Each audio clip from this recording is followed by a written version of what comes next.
Does this bring Marvel back? Hi, I'm Wes. This is Penny. And we're going to talk about Deadpool and Wolverine. Deadpool is trying to save his timeline from the sacred timeline from being deleted and enlists in the help of a alternate universe's Wolverine to help save his timeline, if that makes any sense. We just watched this on Sunday night. San Diego Comic-Con and all the Marvel revelations happened yesterday. The biggest being the Russo brothers are directing the next Avengers movies and Robert Downey Jr. is playing Dr. Doom.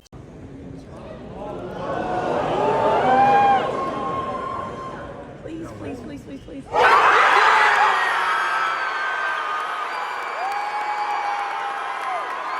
So what do you think of Robert Downey Jr. coming back to the MCU playing Dr. Doom? I don't know who Dr. Doom is, but Penny is a dirty casual, by the way, so go on.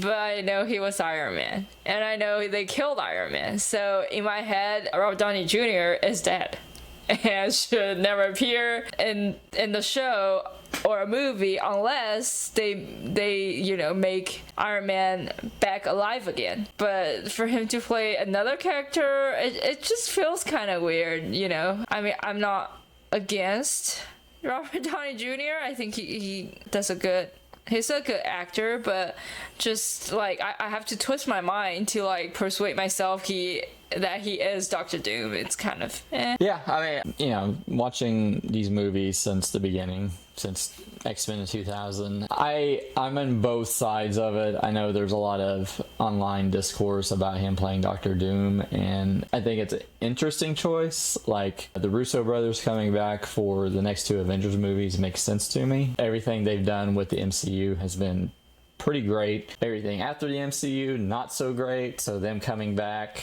it kind of just makes sense. And then they announce Robert Downey Jr. as Dr. Doom, and I'm in like two minds about it. The first is, them coming out with the Russo brothers directing the next two Avenger movies makes sense. Adding Robert Downey Jr. to that sounds like a move of desperation to bring back the audience, but creatively, I mean, it depends what they do. They could make it a variant of Tony Stark. They could just make him Dr. Doom and make him disfigured like the comics. But if you're paying the big bucks for Robert Downey Jr., I don't see that happening. So I'm in two minds. I think I'm leaning towards more positive because I kind of trust the Russo brothers when it comes to Marvel movies. But yeah, it's an interesting choice. It really just depends what they do with him. Are they just going to make him a Tony Stark variant? It seems kind of boring. Could they for Secret Wars, could they be bringing like the evil Avengers from an alternate universe to fight the Avengers? And yeah, I mean, that could work, but I guess I'm leaning towards positive.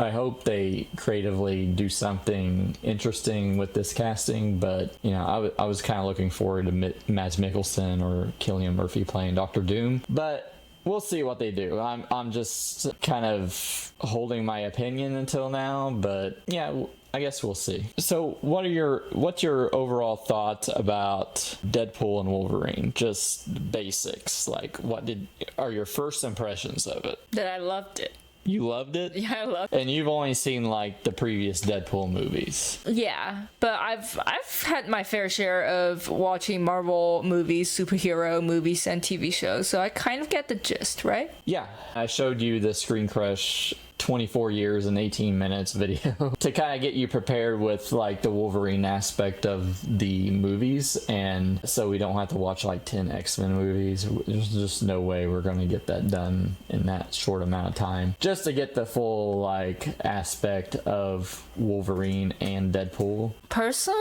it was nice to know the background of Wolverine, but that 20 minutes of like introduction of everything that happened for Wolverine's past, it's really hard to absorb if you didn't follow it from the beginning.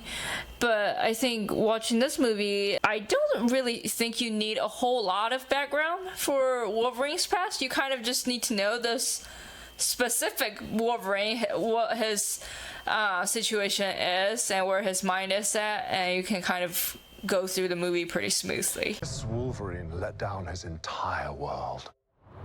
Yeah, and when it comes to the like Fox X-Men universe, it's very confusing. The timelines are all screwed up. And you just need to know like the basic gist of Wolverine. He's been around for 200 years. He's got regenerative powers like Deadpool, and some of his history. I didn't know what was going to come up for this movie, so yeah, I mean, I think you got enough of the background of Wolverine to appreciate him in this movie. Everybody can appreciate Hugh Jackman. Jackman's huge shoulders and abs. Yeah. So, what did you think of the story of Deadpool and Wolverine? Like, Deadpool trying to save his universe, pulling Wolverine into helping him save this universe. It was a pretty complete story, I think. It's not anything huge, like you cannot compare it to like the Endgame or anything like that, but it's a story focused on Deadpool and Wolverine, and I think the story from, the beginning of why they need to save this universe to the ending of how or if they saved the universe, I think it's a complete story. So it was a good one for me. Yeah, I think it's a little light on plot. Watching these movies since 2000 with X-Men, I do have a lot of appreciation for the eulogy they gave the Fox superhero universe. But yeah, it's definitely light on plot, but they have it fit in with like the TVA and the Loki series pretty well. I think it's more about the cameos than anything. Like, they pull in a lot of cameos, and it's pretty impressive, like the amount of actors they got from the past. Apart from they didn't get Vin Jones from X-Men 3 because it was a completely different actor, but everyone else, it was quite impressive, like the amount of actors they got from Aaron Stanford and X2 as Pyro, and even some of the minor characters from X-Men First Class, and able to pull all that and kind of give like an appreciation to the Fox universe. But I think that's where the movie kind of faults as well. Yeah, and I sometimes really appreciate the light plot.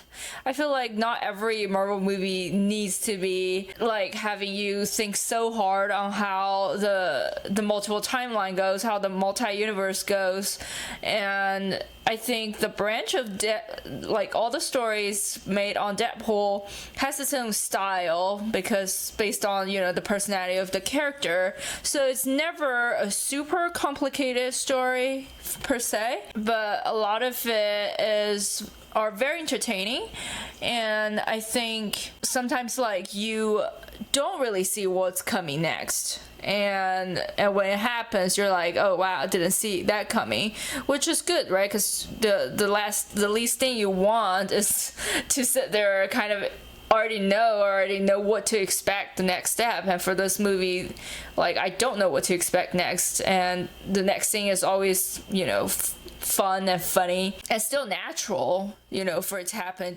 and nothing feel like it was forced to happen. So yeah, with everything going on, we're getting kind of late to seeing this movie. I'm not even gonna like worry about spoilers. So late, I see we didn't get the popcorn thing. Yeah, that was a big disappointment. Not able to get the fuckable popcorn bucket. But yeah, a lot of the cameos probably like went over your head because you haven't watched a lot of these movies. No. But you got Wesley Snipes as Blade. You don't know who Blade is? I don't know. Okay, he's a vampire killer. The Blade movie. You got Jennifer Garner as Elektra. She's in the Daredevil movie with Ben Affleck. Ben Affleck played Daredevil. You probably don't know anything about that. No, I know Ben Affleck played Daredevil, and I kind of recognize that lady's face. So I kind of have a sense of who she was. Okay. And then you had X-23 is basically a little girl clone of Wolverine. She was in Logan, which Logan is probably like one of the best superhero movies I've seen. I got spoiled on Elektra before seeing the movie. I also got spoiled on Henry Cavill as Wolverine, a variant of Wolverine, when Deadpool was looking for the right Wolverine to help save his universe. Yeah, I'm surprised I didn't even recognize that's Henry Cavill. It zoomed in on his face super close while he has Wolverine's like hair and stuff. I didn't even realize it was Henry Cavill, but I knew like it kind of someone that I know, and I also know it wasn't Hugh Jackman. But that was funny. And then Channing Tatum as Gambit. Oh my god, Gambit is like one of my favorite X-Men. So I grew up watching X-Men. I've been reading X-Men comics in the early 90s, and Gambit was probably my favorite. And every time, so there was, you probably don't know this, but there was a movie in development starring Channing Tatum as Gambit, and it's been in development hell for forever. And I always thought he was a horrible choice for Gambit, and they kind of play upon that. Like, he looks ridiculous, first of all, with it's just like comic accurate Channing Tatum as Gambit, but Cajun accent is like you cannot understand what he says, and Deadpool points it out. So, but it was so funny. I mean, that was the funny part to me. Like, but I didn't even know that his character was a serious character, and there was actually a story about him. But I think him being on there was just something funny. But I didn't feel like it was horrible or anything. A moment of laugh. He was absolutely ridiculous, and they played it up just perfectly, because I do not want to see a fucking Gambit movie with Channing Tatum playing Gambit. You mean the good acting of the dog? Yeah, the dog, the ugliest dog in the world. Apparently. Oh my god! I think that's that it won, but hey, it stars in a movie. Yeah, so. But I know that dog was sitting there because I was scrolling on Instagram, and there were feed pops up that they were doing like marketing and like a photo shoot like of both of them with the dog, so I know it was gonna be in there. So for me, the funny, it's not even funny, I think something that was really unexpected was, okay, if I'm gonna spoil it here, is the bald head lady, what's her name, I don't know, Cassandra Nova. Yeah, that her ability to drill her fingers into your brain to read your memory, and in the meantime there was it CGI or like stuff that you can see her finger going through under your skin. I think that was one of the like really awesome things that I've seen in this movie. And I mean, just well, I thought the effects were really good with Tom from Succession, where her finger was going through his eyelid, and oh my god. And when she just kind of like have her hand right through his head and drag him down the stairs like a puppet body. Yeah, almost. That was amazing. Yeah, I don't know if there's like any acting moments that really stood out to me. I mean, Ryan Reynolds is doing his old thing, being the snarky dude that he is. Wolverine plays his straight man role against his type. Yeah, the actress who played Cassandra Nova, I mean, yeah, she was good. Any standouts really to me? Not really. I think just the ridiculousness of Channing Tatum as Gambit doing that ridiculous Cajun accent it was pretty funny. And even though I hate the casting of Channing Tatum as Gambit, that really sold me. I don't want to see a movie with him as Gambit, but yeah, just seeing that cameo was worth it. Is there anything that you didn't like about the movie? I don't think there's anything that I really hate on the movie, because like to me it was an awesome experience, I'm gonna have to say. But there was one part, so in the beginning they were like meeting each other for the first time, right? And they were having these fighting scenes, and obviously none of them can really die from the fighting, so you just kind of know that they were just like, it was rage and wanting to hurt each other and wanting to lash out all their anger. But that happened, which was like fun to watch, right? And then in the middle of the movie, in the car, it happened again, and it was a bit long in my opinion and repeated. That part just wasn't very perfect for me. I mean, it's not that it wasn't funny or anything, because like at the end of that scene, how Deadpool was wrapped in safety belts was pretty funny. But just that was just one little thing that I was like, you got done fighting with each other because we've seen this before. We've seen it already. Yeah, I kind of agree with that. They had the van fight after they already had another fight in the middle of the movie, and I think it's like, let's move on. Let's get the story rolling. It's a little repetitive. It drags just a bit in the middle there before, you know, they go back to Cassandra Nova to have the big confrontation. Yeah, I definitely see where you're coming from with that. And I guess that's one of my complaints. Like, you know, they're beating the shit out of each other, but there's like really no consequences. They're both regenerate their health. They feel the pain, I guess, but it's just them beating the shit out of each other, and there's like really no consequences to it. I think another one is, I mean, like I said at the beginning, it's like pretty light on plot. Even though I had like a blast in the theater watching it for the first time, I'm like, is this really going to hold up on repeat viewings for me? Because having the initial shock of a lot of these cameos, just seeing it for the first time and the shock value, sure, but as a story, as something that's going to change the MCU forever, I had a good time with it. I think it could have been a little more tightened up,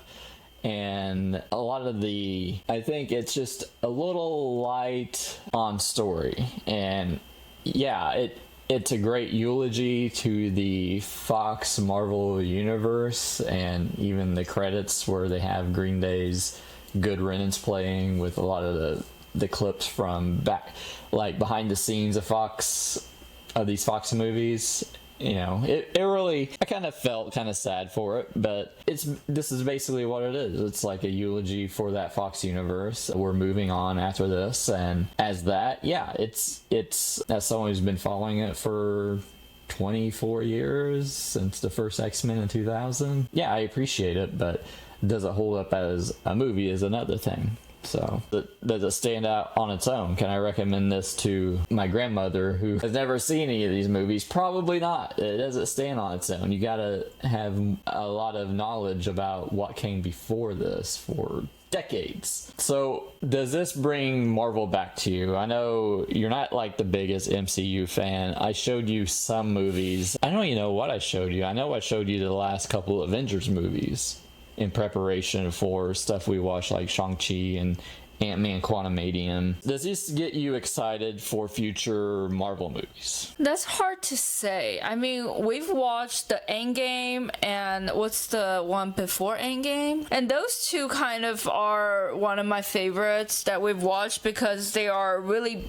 big on the storyline, and those are like turning points of how those characters, those story goes. So those two are one of my favorites.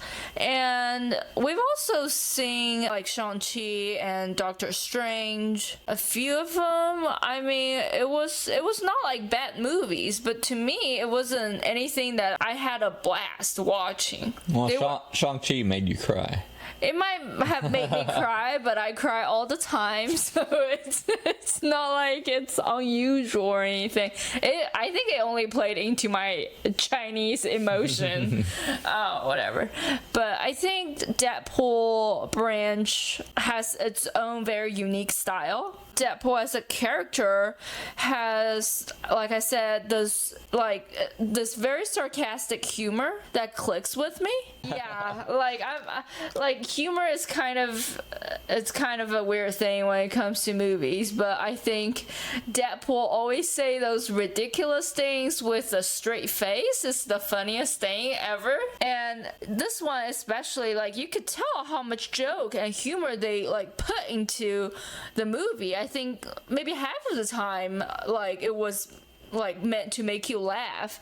And to say that I watched the whole movie without feeling cringy at all, I think it's a big compliment on the humor that you know they built for this character. Okay. Does this bring Marvel back?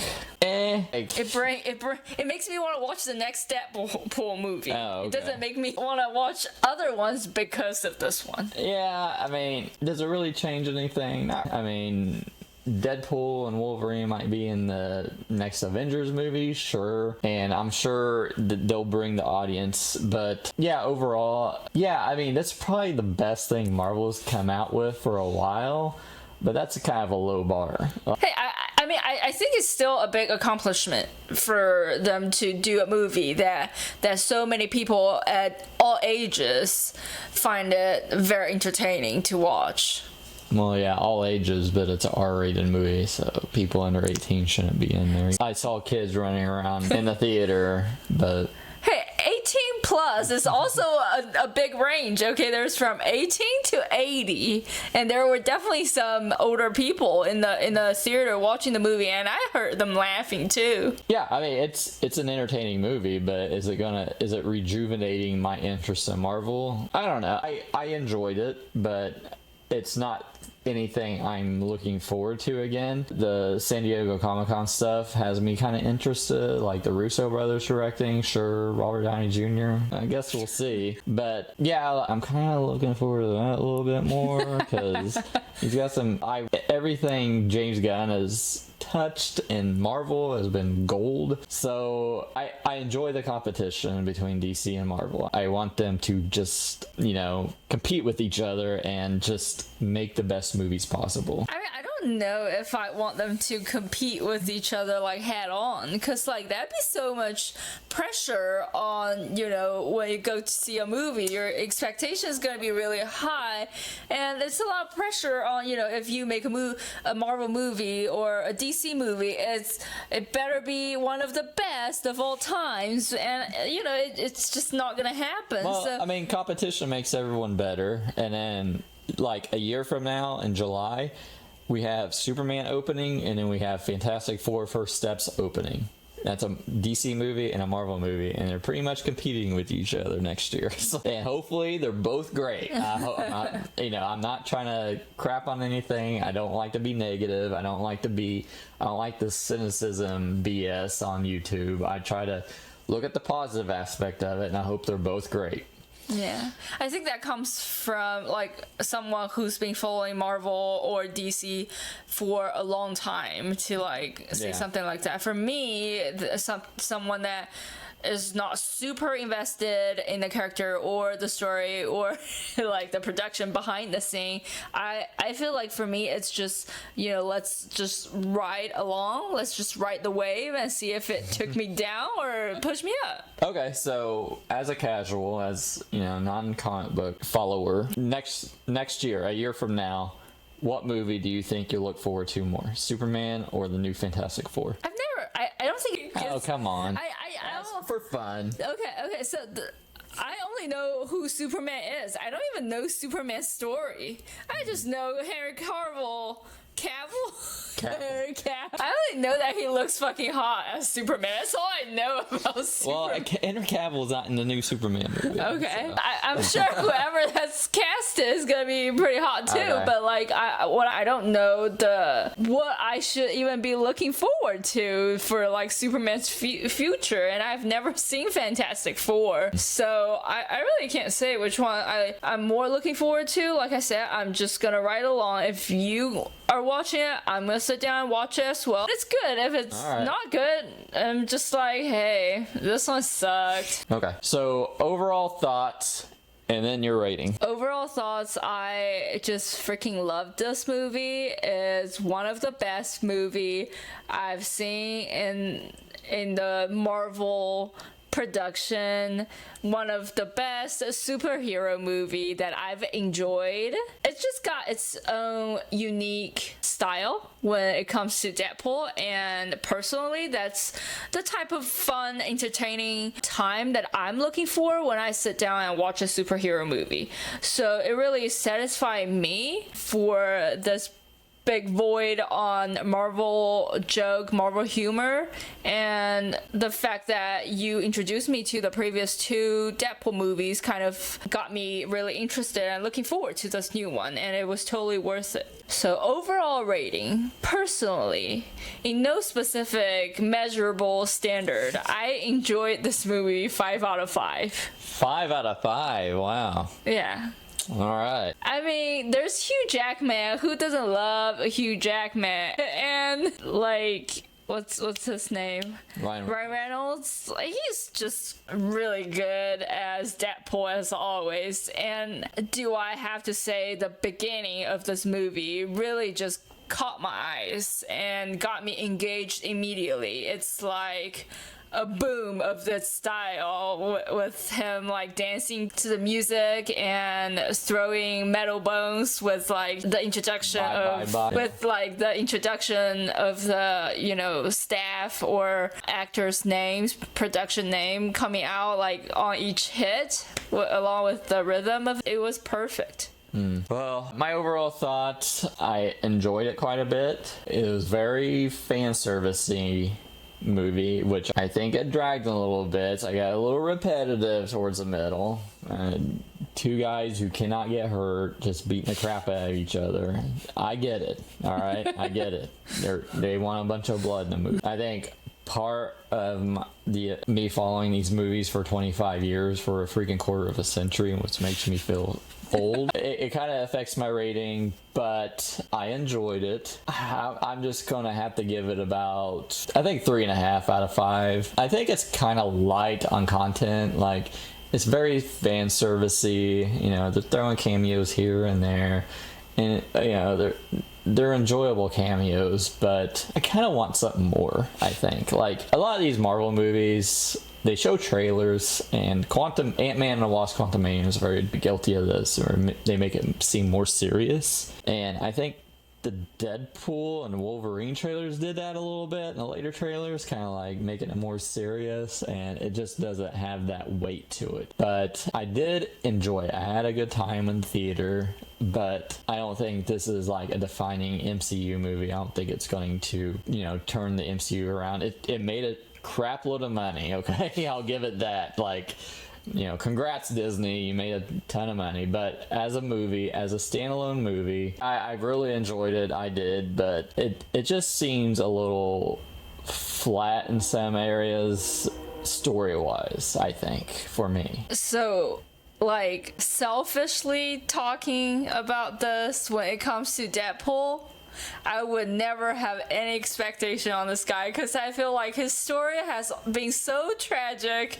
Dude lost his whole face and lost his whole life goal and lost his true love. I mean, I cannot expect anything, you know, dramatic happening to this dude ever again. So I only watch because I hope he find happiness, he find love again. He is finding his, you know, himself, picking himself up again. So I don't have any expectations. Well, obviously, since this is I think it's the 6th highest opening day movie, that this isn't the last time you're seeing Deadpool or Wolverine. But as a, you know, I said I watched this for a quarter century, and they had that eulogy at the end credits. It kind of got me in the feels. I'll be honest, you know. It's like saying a goodbye to a whole section of, like, you know, no matter how crappy some of the movies were, there's still a little, like, you know, I still got a little fondness for a lot of those movies, especially like the really good X-Men movies like Days of Future Past and X2, and you haven't seen, but I'm a huge X-Men fan. But I look forward to the future,